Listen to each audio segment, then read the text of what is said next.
The front door slammed so hard it shattered the stillness of the house, the sound reverberating like a gunshot. Its echo lingered inside my chest long after it faded. I stood frozen in the living room, blood pounding in my veins, replaying the last words I had flung at Sarah. "If you walk out, don't come back." Cruel words, jagged and unforgiving, carved themselves into my mind. When she turned before leaving, I caught something in her eyes, pain, maybe anger, maybe both. Then she was gone, clutching her coat, leaving only suffocating silence behind. The air was heavy with her lavender perfume, a ghost of her presence that made breathing feel impossible. Every part of me wanted to run after her, call her name, beg her to stay.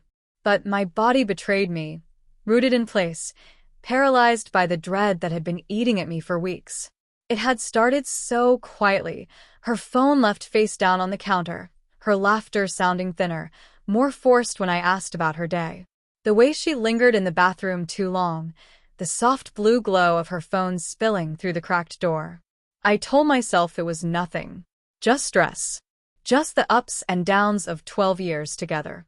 But tonight, when she stood at the door with her clipped voice, "I'm going out," her eyes sliding past mine, something inside me snapped. Words I had swallowed for too long came out raw and sharp, slashing through what little trust remained between us. I sank onto the couch, the leather groaning beneath my weight. On the coffee table sat her wineglass, half full, a smear of lipstick on the rim like a cruel reminder. My hands shook as I reached for my phone. Her name glowed on the screen. I wanted to call, to apologize, but the thought of her silence on the other end terrified me. Worse was the thought that she wouldn't answer because she was already with someone else. That venomous idea crawled into my mind, relentless and suffocating. I set the phone down, my breath uneven as the house seemed to close in. Every sound felt like an accusation. The tick of the clock, the hum of the refrigerator, the creak of settling walls. I drifted into the bedroom searching for comfort, but instead I found evidence of absence. Her side of the closet gaped open, a few hangers swaying. A scarf lay crumpled on the floor, her favorite shade. I picked it up, the silk cool against my skin, catching the faintest trace of cologne. Not hers. Not mine. Maybe I was imagining it. I had to be. Still, my heart hammered against my ribs.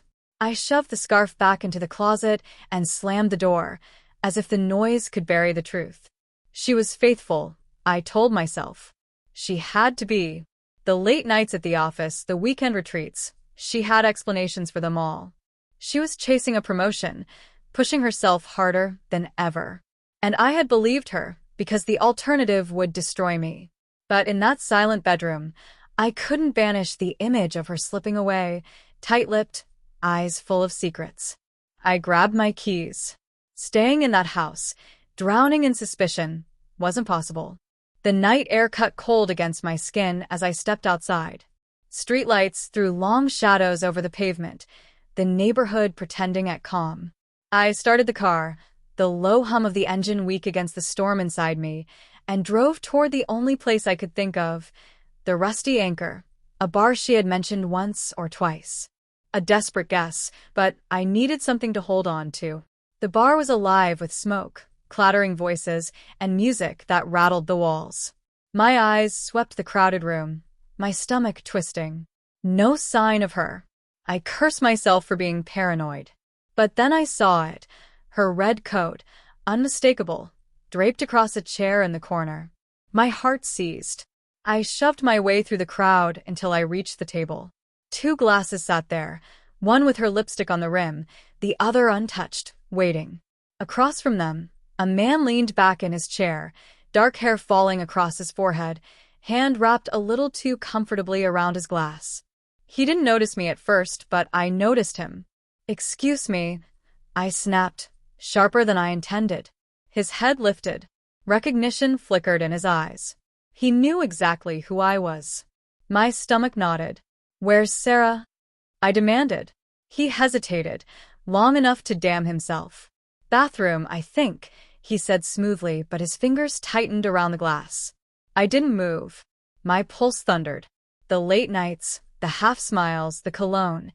It all came together in a sickening picture. "Who are you?" I asked, though I already knew. "James." He extended a hand I ignored. "I work with Sarah." "You must be Mark." "Work." The word felt hollow. His flickering eyes and strained smile gave him away. I turned without another word and stalked toward the back. The hallway was dim, stale with spilled beer. I shoved open the door to the women's restroom, ignoring the startled glance of a stranger at the sink. "Sarah?" My voice cracked. No answer. I checked the stalls. Empty. Back in the bar, James was gone. Her coat remained draped across the chair like a taunt. I snatched it up, the fabric heavy in my hands. Something slid from the pocket, a hotel key card. Room 214. My vision blurred. I shoved it into my pocket and stumbled out, barely remembering the drive. The neon glow of the hotel sign buzzed against the pavement like blood-red light. Inside, the clerk barely looked up. I climbed the stairs, the hallway stretching endlessly, my steps unsteady. My hand shook as I slid the key card through the lock. The door clicked open.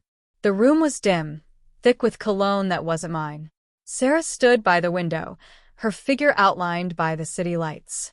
She turned, pale, wide-eyed, not innocent, not guilty, caught somewhere in between. "Mark," she whispered, my name breaking something inside me. "Why?"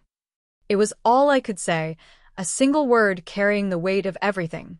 She wrapped her arms around herself, shoulders curling inward. "I didn't mean for it to happen," she said softly. "It just did. It just did." The words shattered me. 12 years unraveled in a breath. My eyes dropped to the suitcase in the corner, half-packed. On top lay her favorite sweater, folded with care. She wasn't just unfaithful, she was leaving. "You are going to run," I said, my voice barely audible. Without even telling me. Her eyes filled with tears, but she didn't deny it. "I didn't know how. I didn't want to hurt you." A hollow laugh ripped out of me. Too late. The walls seemed to close in. I turned toward the door, desperate for air. "Mark, wait," she called, her voice shaking. "I still love you." I froze. Love. The word hung heavy between us, thick with memory, late-night talks, mornings tangled in each other, promises whispered in the dark. I wanted to believe her. God, I wanted to. But the suitcase, the cologne, the hotel key, they screamed louder than her words. I opened the door and stepped out. The latch clicked shut behind me. The hallway stretched before me, endless, each step heavier than the last. Outside, the city lights blurred as tears burned my eyes. Sarah was gone. And so was the man I used to be. All that remained was the crushing truth I had never wanted to face.